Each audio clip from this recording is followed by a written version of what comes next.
So what's the energy around you today, Sagittarius? What energy can you use, can you harness to help you move forwards in the best possible way this week?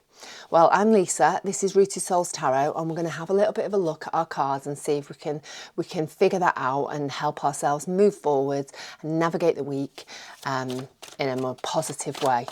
So, welcome if you haven't been here before. I'm so happy that you found us. Welcome if you have. Welcome back even. Thank you for joining me again. So I'm giving these Witches Tarot a little bit of a shuffle, rather badly. If you've been here before, you'll know I'm a really bad shuffler. But anyway, we're going to find 5 cards and we will look at the energy, the theme around your week. And then we'll delve deeper with the Lightseers Tarot. So I've got one out already. We've got the 7 of Pentacles for you, Sagittarius. We've also got the Moon. The 5 of Swords. The Wheel of the Year, or the Wheel of Fortune. And the Justice card. Okay, so this week you are going to be re-evaluating.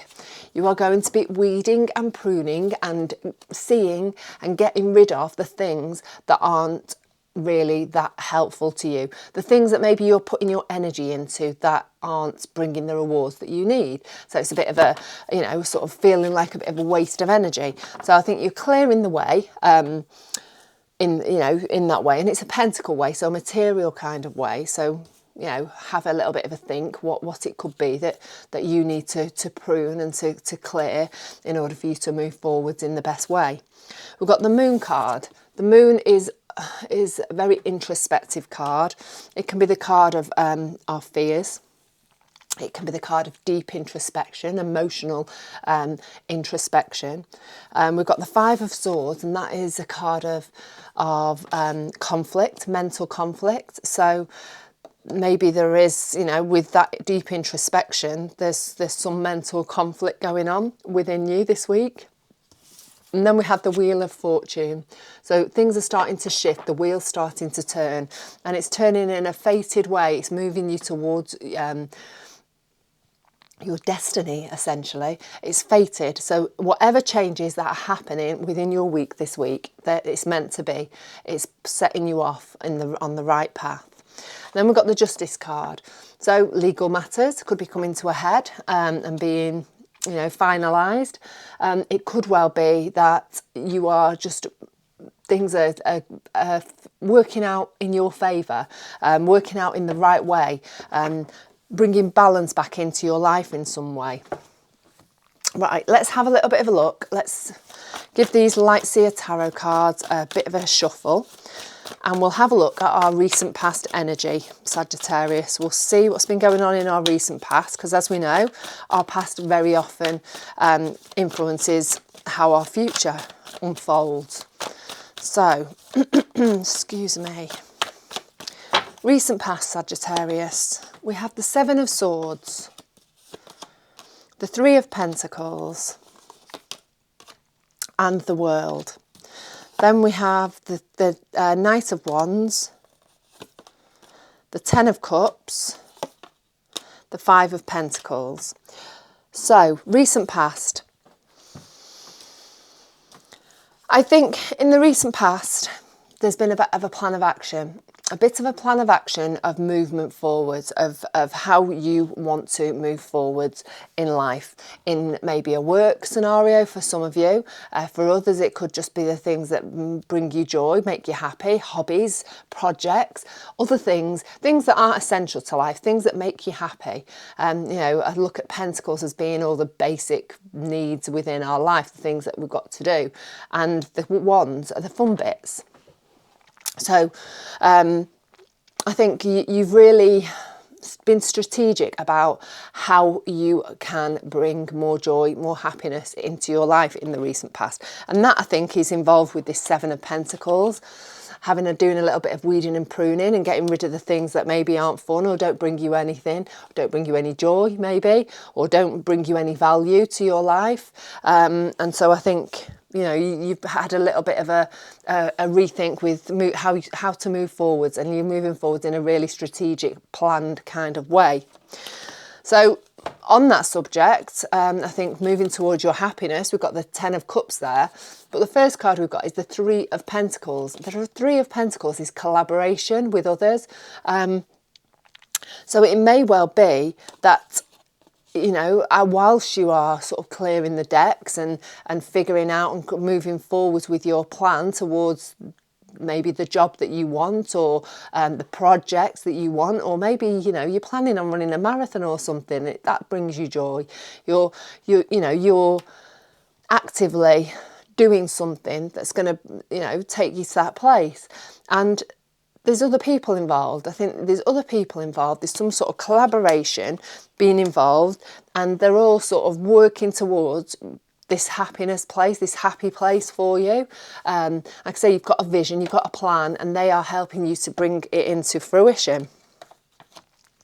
Then we've got the World. The World is a big energy. It's a big card, the beginning of a brand new cycle.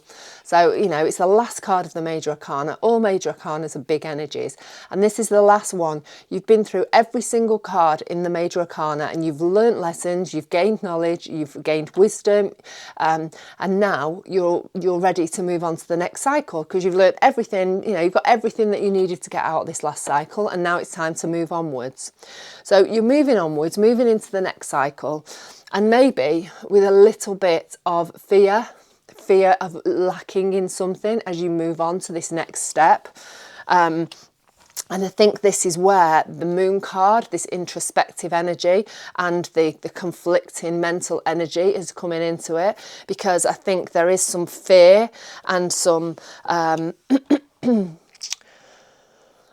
lacking in something, or something you perceive to be lacking. Because don't forget, 5 of Pentacles is perceived lack.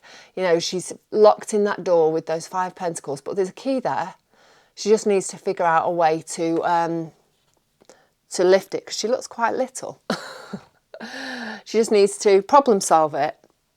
You know, that it's not, she isn't in that place of lack. She just, if she needs to ask for help, ask for support, maybe just problem solve a way out of it.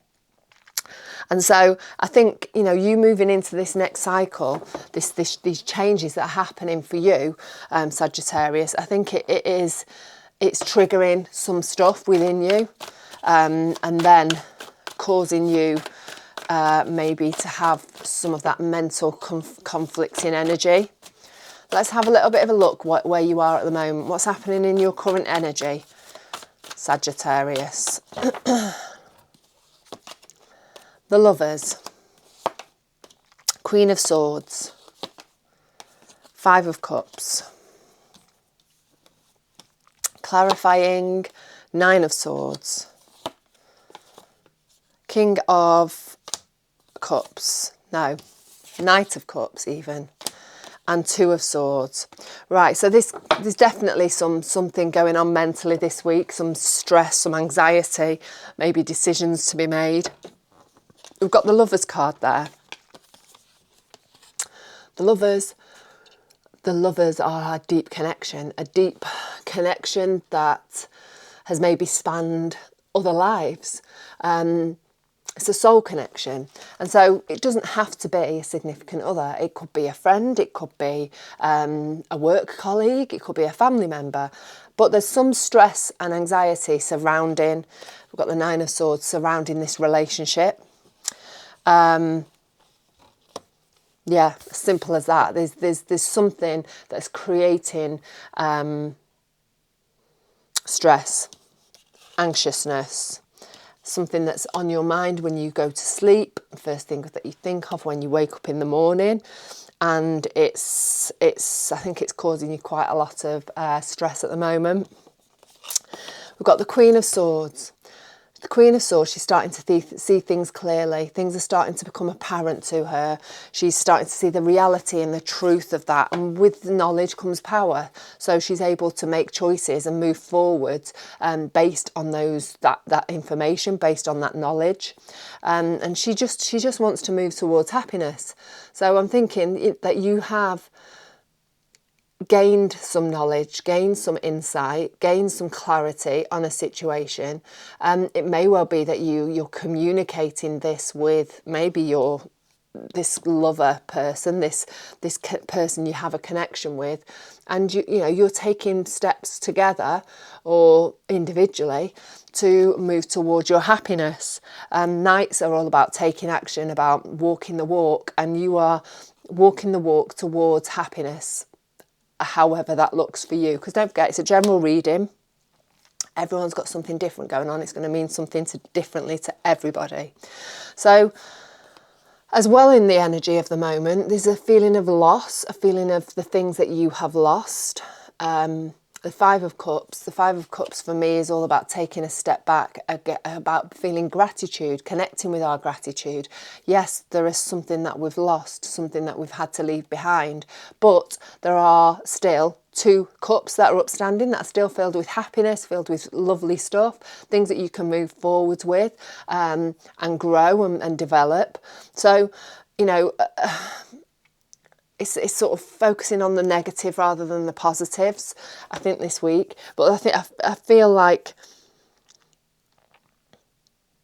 it's a little bit bittersweet at the moment for you. We've got this decision to make, 2 of Swords, making a difficult emotional choice, one that's emotionally rooted within you, that's going to that's maybe causing you to procrastinate, causing you to feel overwhelmed, a little bit rabbit in the headlights, and not decide, not take that fork in the road, not make that choice. And I think that stems from this sense of loss that you're feeling, that's stopping you from moving forwards. Because don't forget, when we don't take a choice, when we just sit there and don't do anything, things just stay the same, things don't move forward, the energy doesn't flow the way that it's meant to, because you're not doing anything. So I think it's really important at the moment, despite the fact you may be feeling conflicted, you might feel quite stressed, there's a choice to be made and a decision to be made, and things aren't going to move forwards in the way that they're meant to if you don't make that choice or that decision or take that fork in the road. Right, don't forget, if you like this reading, I'd love to know how this resonates with you. Give me a thumbs up if you like the reading, obviously, and let me know if this energy is where you're at the moment. Is this how your week feels? I'd love to know. And also, if you fancy being part of the little community that I'm trying to grow here, our Rooted Souls community, I'd love for you to subscribe. And don't forget, if you want to make sure you don't miss out on your readings, press that little notification button down there. So, future energy Sagittarius. So this is the vibe of this week, and this future energy can start this week and then it can flow into the future. So I've got the 10 of Wands, I've got the 8 of Wands, I've got the King of Pentacles, 9 of Wands, Judgment, Queen of Wands. Okay, a lot of wands going on here. I think moving on into the future, I think you're going to feel very heavy and very weighed down, whether that's mentally or physically, whether you've decided to pile yourself a load of jobs on top of you and you're feeling quite weighed down with all of that, with all the things that you've got to physically do, or it's that you're just feeling emotionally weighed down or just mentally weighed down. I've got a sense, though, that you are moving into this future energy, that you are still allowing the past to dictate what's happening for you in the future, or to dictate the energy, because actually I feel like this weightiness is coming from you looking backwards. I think we've got the 9 of Wands, the wounded soldier. She's looking backwards there. In the traditional Rider-Waite, he's got bandages on, he's all battered, he's all bruised, and he's looking to the past. And I think the fact, yes, things may have been difficult, things may have been traumatic even, and things may have felt, really not great in the past, and you may have been through an awful lot. But I feel like it's at the energy of that is lingering into this future energy, and I think that's what's making you feel weighed down. And I think for this wheel of fortune to start shifting, I think you've got to put some energy into it. I think, the losses and the pain and the uncertainty and the stress that has happened in your, currently, I think you've got to move forwards, basically, is what I'm saying. We've got the 8 of Wands there, and those wands in the traditional Rider-Waite are moving forwards. They're flying fast at speed, and I think if you can do that, then it's going to just turn you around. It's going to make you feel completely different. The Judgment card, the Rebirth card. So I think if you can leave that energy behind, and if you can just focus on pushing yourself forward the best way you can, then it's going to really make you feel a lot better, and you're going to be a different person. Rebirth is all about, you know, stepping out from being one person into the next, and I think that will then get that energy moving, that wheel of fortune energy moving and sending you out in the right way. Don't forget we had that Justice card, things happening the right way, you getting what's due to you, you getting your justice, you getting back balance in your life. And when we say balance, it means, you know, when we have balance in our energy, our life, the energy of life can flow the way that it's meant to. It's not stagnant, it's not blocked, it's just going to flow, and then that's going to just push you in the right direction where you need to be going. So we've got the King of Pentacles as our last card, and we've got the Queen of Wands. I love the Queen of Wands. She's ace, isn't she? Look. Right. King of Pentacles. Richest king in the pack. He makes smart financial choices with his pentacle, remembering that pentacles are health, wealth, stuff, relationships, something tangible, something earthly. And so I'm thinking moving forward, you are going to be making good choices, good pentacle choices. And with that energy of the Queen of Wands there, she's just using her energy and her magic, her inner magic, to push her towards the joys and the passions in life that she's heading towards. She's a real card of movement forwards, of actually taking action, of being confident about it. And so I feel by the end of this sort of next week, next few weeks even, that you are going to be feeling in a more confident, calmer, more settled kind of place, because I think, you know, you're going to be going through a little bit of stuff here, but I think it all depends on you making that choice, maybe a difficult choice, releasing the past and allowing yourself to move forwards in the way that you deserve, basically. So Sagittarius, I'm going to leave it at that. It's quite short and sweet, but anyway, that's all you need to know. So take care of yourself, stay rooted, stay open, and most of all, stay magical. And I'll catch up with you again next week.